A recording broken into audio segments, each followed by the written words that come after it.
Thousands of people killed, dozens of cities reduced to ruins, military infrastructure ground into the dirt.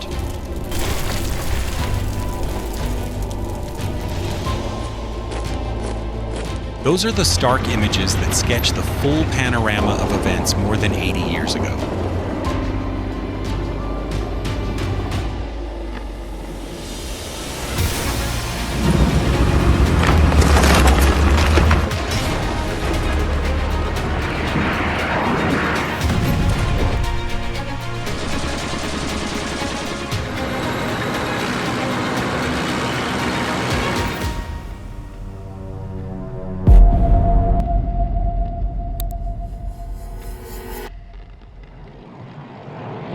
Second, 1941, Nazi Germany's army officially invaded Soviet territory.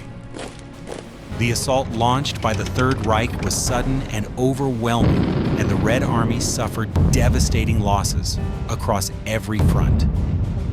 So why couldn't the Soviet Union crush the German forces from the moment they first conceived the idea of attack? Were there catastrophic mistakes buried deep inside the ruling apparatus? Join Redfold documentary as we search for the answer on today's journey. 2. Hitler's ideology and the targets of Eastern Europe, the USSR.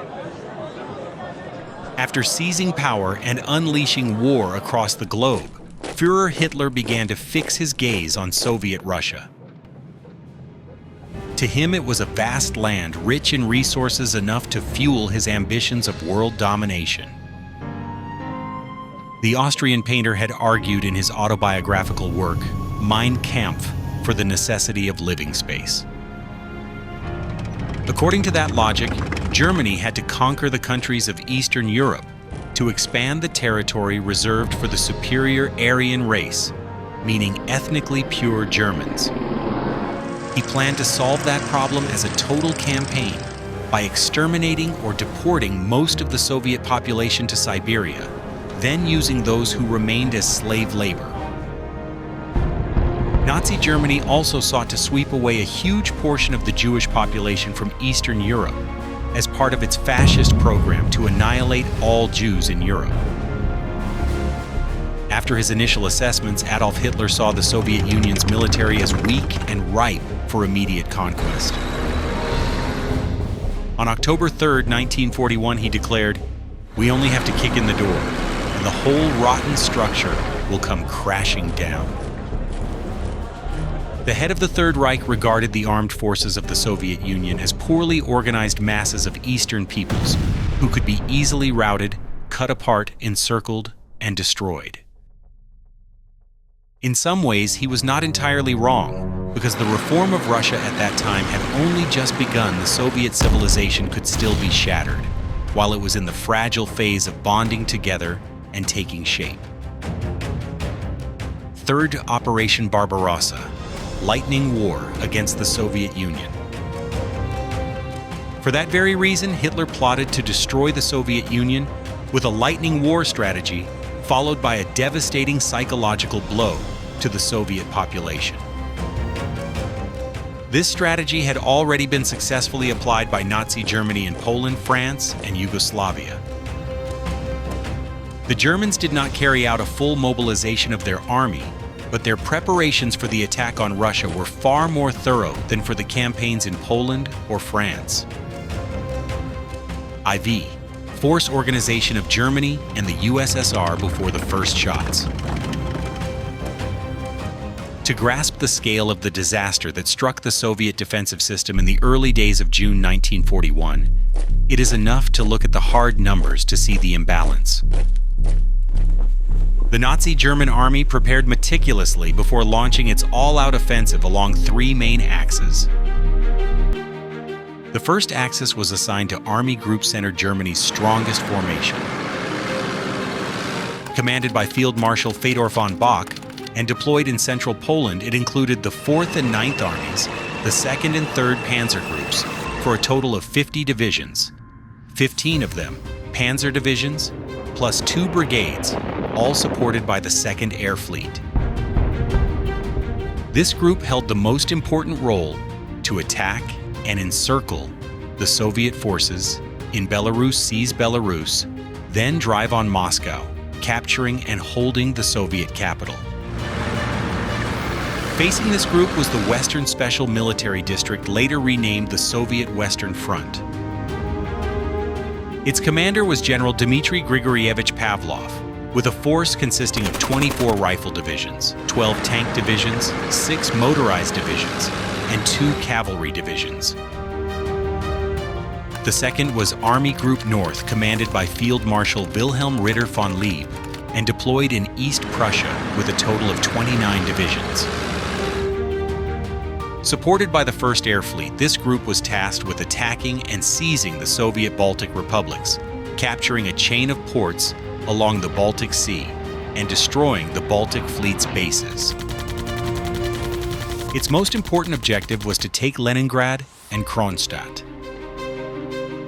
After capturing Leningrad, it would link up with Finnish forces and push south, coordinating with Army Group Center in the drive to capture Moscow. Opposing Army Group North was the Soviet Pribaltic Special Military District, later renamed the Northwestern Front, with a force of 25 Soviet divisions, including 4 tank divisions and 2 motorized infantry divisions under the command of Colonel General Fedor Isidorovich Kuznetsov. Finally, there was Army Group South, commanded by Field Marshal Gerd von Rundstedt. This group was deployed in southern Poland and Romania, with its offensive aimed toward Kiev, seizing Ukraine, and annihilating the main Soviet forces on the right bank of the Dnieper River. After that, it would coordinate with Romanian forces to push along the Black Sea coast, capturing the Crimea Peninsula and Sevastopol, the main base of the Soviet Black Sea Fleet. Germany's 4th Air Fleet, together with the Romanian Air Force, provided air support for this axis.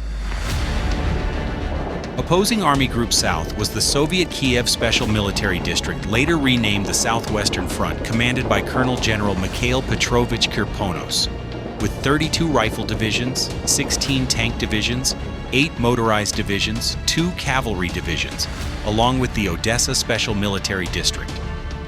The interactive quiz for the audience. Let's pause the content here for a moment, Redfold.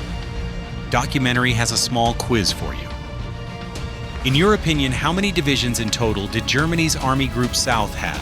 30, 42, 45, or 50? Time's up. Leave your answer in the comments below, and don't miss the correct answer, which will be revealed at the end of the video. Fiui. The opening blow. The Red Army hit by a preemptive strike.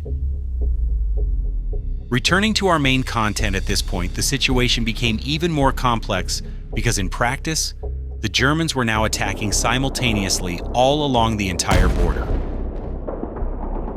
From the Barents Sea to the Black Sea, the path for the invading armies was cleared by ferocious storms of firepower, with thousands of artillery pieces and mortars pounding the most critical vital targets. Hundreds of aircraft dropped their bombs on military bases, major cities, and industrial centers. In just a few short hours, the Red Army had lost as many as 1,200 aircraft. It is clear that from the very first moments of the war, the Soviet armed forces were completely outmatched by the terrifying power of the Third Reich. And it seemed there was no chance at all of breaking apart this horrifying storm. 7th, deep-rooted causes, errors, complacency, and intelligence. According to historians, one of the most important reasons for the catastrophic defeat in the summer of 1941, and for the Soviet Union's failure to smash the German army from the very beginning, lay in the miscalculations of the Soviet military and political leadership. They failed to prepare the armed forces to be ready to face the invasion, despite the flow of information about the major act of aggression that was about to occur. There was no exact date given, but according to the reports, data about the coming war had been sent back as early as the beginning of May 1941. Hitler even postponed the date of the attack on the Soviet Union several times, Yet the Red Army High Command still hesitated. And by the time the decision was made to put the army into a state of full combat readiness to camouflage weapons airfields, key infrastructure, and command posts, it was already too late. Another key reason behind the Red Army's catastrophe in the first hours of the war was the shortcomings in training its leadership and personnel. Specifically, the Soviet Union at that time was in the midst of large-scale reconstruction. Many types of military equipment that had been introduced in the 1930s were already obsolete, such as BT tanks, T-26s, and I-16 aircraft. It is true that T-34s and Katyusha rocket launchers had begun to appear, but their numbers were still very small. After September 1, 1939, the size of the army grew from 2 million to 5 million men. They simply did not have the time to train either the command levels or the rank-and-file soldiers. Most officers were weighed down by deeply conservative, almost feudal thinking. In stark contrast, the armed forces of the Third Reich had the resources to organize a surprise offensive. The Germans knew how to shift their forces eastward by using deception and disinformation. Hitler successfully waged an information and psychological war, creating in Moscow the impression that he did not intend to strike the Soviet capital first. This allowed Nazi Germany to exploit the element of surprise, to the fullest flattening the Soviet Red Army's deployment along the western border, especially in Belarus. During the years of Glasnost and Perestroika before the collapse of the Soviet Union, a story was invented about Stalin's supposed gullibility. People claimed that the Soviet leader, out of stubbornness and foolishness, refused to heed the many warnings about the invasion plans coming from Nazi Germany. Stalin, they said, did not trust his own intelligence services, the well-intentioned people inside the Soviet Union, or the information coming from Britain. However, not long afterward, serious studies by military scholars completely rejected this hypothesis. Stalin was not a fool. He possessed a formidable intellect, an iron will, and remarkable intuition. Otherwise, he could never have become the leader of the Soviet Union in such a spectacularly turbulent era. There was no shortage of intelligence reports, but the dates they gave differed. Was it possible that the British wanted once again to push Russia and Germany into conflict, as in 1914? Stalin was deeply unwilling to see Russians once more fighting for Britain's interests. It is also important to understand that Hitler and Stalin were very different types of leaders. Stalin was a hardline theorist, while Hitler relied far more on his intuition and personal impressions. The Soviet leader understood that Germany was not yet ready for a conventional war that would drain it to exhaustion. Through intelligence, Moscow knew that Germany had not carried out full mobilization of its armed forces because its reserves of strategic raw materials were limited.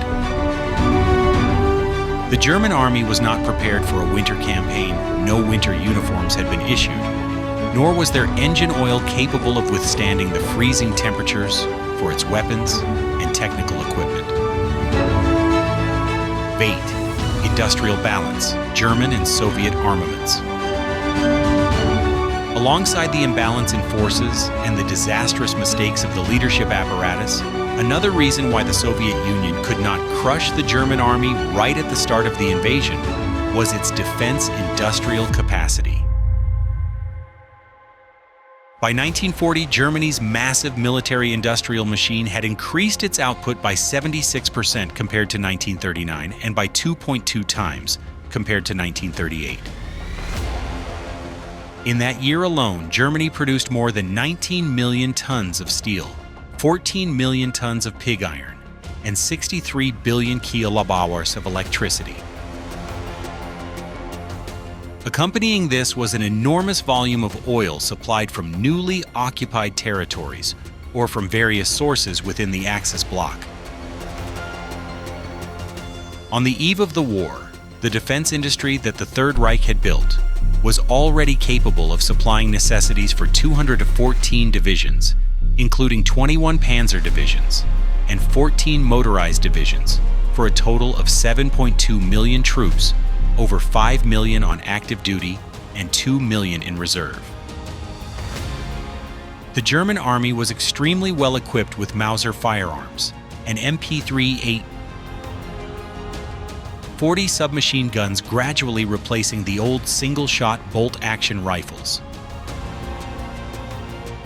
According to publicly available data, by June 21, 1941, the armed forces of Nazi Germany and its Axis allies, including 152 German divisions and 38 divisions from Allied nations, totaling 5.3 million men, had been massed along more than 2,900 kilometers of frontier, from the Baltic coast in the north to the Black Sea in the south. A gigantic arsenal of war material had been assembled around 5,000 tanks and self-propelled guns, including more than 2,500 medium vehicles, such as the Panzer III, the Panzer IV and Stug III, over 3,410 armored cars, and some 600,000 motor vehicles of all types. The artillery arm possessed roughly 47,000 guns, of which more than $10,000 were heavy pieces with calibers over 85 mm.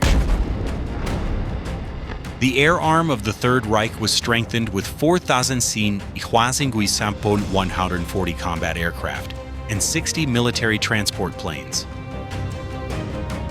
The Navy was extremely powerful as well, with more than 300 warships, including 85 cruisers, 105 destroyers, and 86 submarines of various types.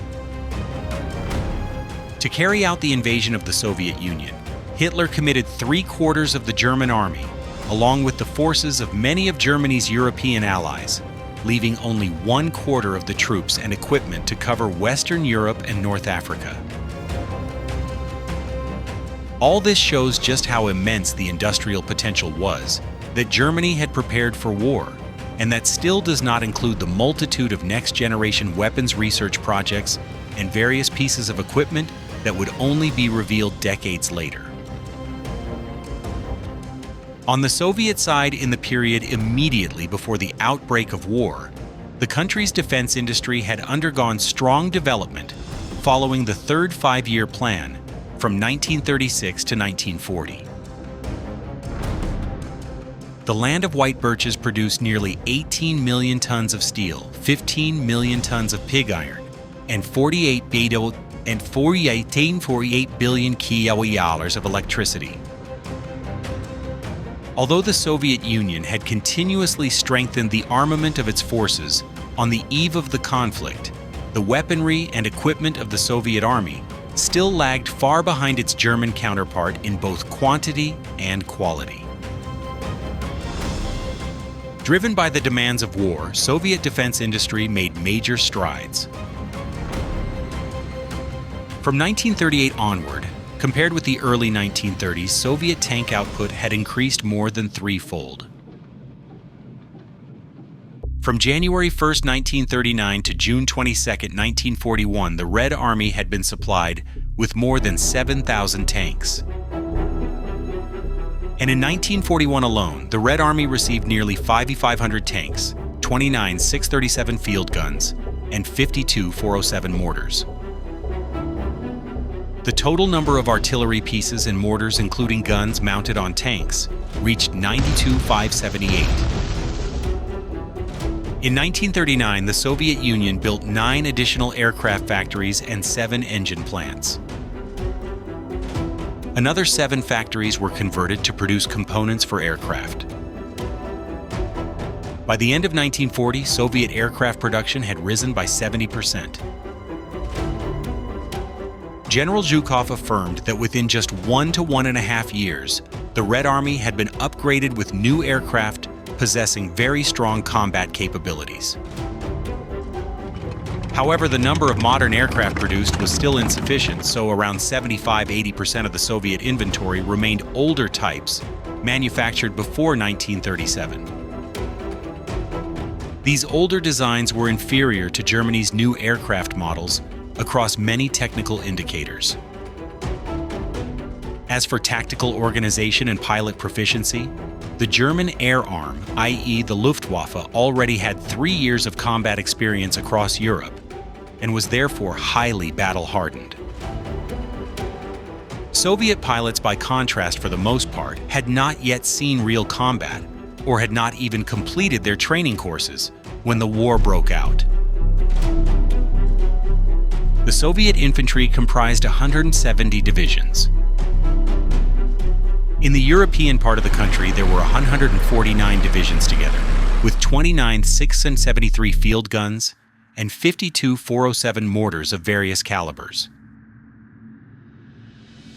Although the Soviets possessed nearly 20,000 tanks, about 12,000 of them deployed in the European sector, most were light tanks with thin armor and weak firepower, such as the T-26 and BT-5. At that time, the Soviet Union had only 1,861 medium and heavy tanks, including 508 KV-1s and KV-2s, and 967 T-34s. But when the war began, the armored units were still in the process of being formed. Their crews had not been fully trained, and many formations lacked ammunition fuel, and even crewmen and technical personnel. As a result, many vehicles broke down or ran out of fuel and were knocked out of action before they ever had a chance to fight the enemy. The Air Force had 17 Un-745 aircraft, of which only about 3 T-19 were of newer types, such as the Yak-1 MiG-3 and LAGG-3, along with 460 PE-2s, 249 IL-2s, and 980 I-16s. The remaining aircraft were old and slow, including some wooden biplanes dating back to the First World War. In terms of training, pilot instruction had not yet been completed, and the number of fully trained pilots was very small. Many frontline Soviet pilots had logged only 4 hours of flight time. On the eve of the war, the Soviet Navy possessed nearly 600 warships, 211 submarines, more than 1,000 coastal defense guns, and over 2,500 aircraft. Nearly 270 vessels of various types were built right up to the end of 1940. Many new naval bases were constructed while Soviet forces strengthened their positions in the Baltic, Black Sea, and Arctic regions.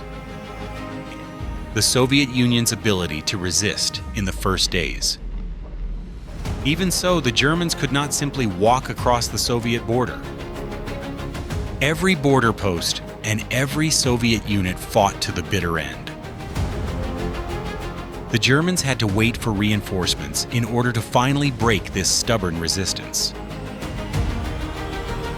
Soviet soldiers did not merely hold the border, they even forced the Germans to pull back, despite the Germans having major advantages in manpower and equipment. For example, the base of the Baltic Fleet, the city of Liepaja in Latvia, was defended with extraordinary bravery. At first, the Germans calculated they would capture the city in just 1 day, but a small border garrison, with help from the local population, repelled their attacks for an entire week and inflicted heavy losses on the enemy. On the southern front, Soviet forces themselves went over to the offensive seized bridgeheads and restored their fighting capacity. Meanwhile, the first air battles proved the clear superiority of the forces the Soviet Union had in the sky, worthy of being called its trump card. Military analysts have assessed that June 22nd was the single day on which Germany suffered its greatest air losses in all of 1941. Initial defeats, the foundation for later victory. The Red Army's defeat at the very start of the Great Patriotic War became the foundation for ultimate victory. Had it not been for the desperate defensive battles fought by the frontline units, the second strategic echelon would never have had time to reach the Zapadnaya Dvina, the Dnieper, and the Dniester. It was those sacrifices that bought the time needed to bring the main forces forward, establish new defensive lines, and evacuate civilians and industrial facilities. The Blitzkrieg campaign planned to break the Soviet army in the border battles and annihilate its main forces right before the line of the Zapadnaya Dvina, the Dnieper, and the Dniester, did not succeed the way Hitler had hoped. After that, he was certain that he would push on to Leningrad, Kiev, and Moscow. The southern offensive in his mind would approach the Caucasus, and the entire military campaign would be completed in 3 to 4 months before the onset of the harsh winter. However, Hitler's scheme of striking fast and winning fast failed. In just the first weeks, the Wehrmacht lost more than 90,000 soldiers, and officers killed, wounded, or missing. The war then dragged on for 4 long years and ended in a way Hitler had never intended. In the scale of destruction and the unique nature of the Eastern Front. If we had to choose a single place that lays bare the true naked face of war, it would be the Eastern Front. Here, the German invasion of Soviet territory was not just a military campaign, it was a gigantic human meat grinder. The level of destruction was staggering, the loss of life irreparable, caused not only by bombs and shells, but also by famine, disease, and systematic mass murder. This was a land thick with concentration camps, death marches, and the epicenter of the great slaughter of the Jews. Jews, Roma communists, civilians under suspicion, all could be lined up and shot. Tens of millions of lives were erased. So in the end, to win a war like that, was it worth it? Woody. Strategic consequences and the world order after the war. The blood price paid on the Eastern Front was not only the tragedy of millions, it was also the quiet turning point that shifted the balance of world order. It was this brutal conflict that drained Germany's strength, shattered the illusion of a quick victory, and played a decisive role in driving the Third Reich to collapse. When the guns finally fell silent, the Soviet Union emerged as a military-industrial superpower. Communist parties formed governments across most of Eastern Europe. Germany was split in two, and the world entered a tense bipolar age. Taut as a drawn wire, was this peace, or merely the beginning of an endless cold confrontation? Preemptive. Conclusion. An open question and interaction. As the curtain fell on the Second World War and a new bipolar order took shape, we returned to the question we began with: why couldn't the Red Army crush Nazi Germany in those first days, and what saved the Soviet Union from the brink of collapse? What you have just followed is the journey back through those mistakes, calculations, and life or death decisions. In your view, if there had not been a leadership line tough enough to withstand the storm, could the armed forces of the Third Reich have taken control of the entire land of the White Birches? Share your perspective below. As for the answer to the quiz at the beginning of the video, Germany's Army Group South had 42 divisions and 13 brigades, including 9 panzer divisions. And now let's wait for the teasers for the next video.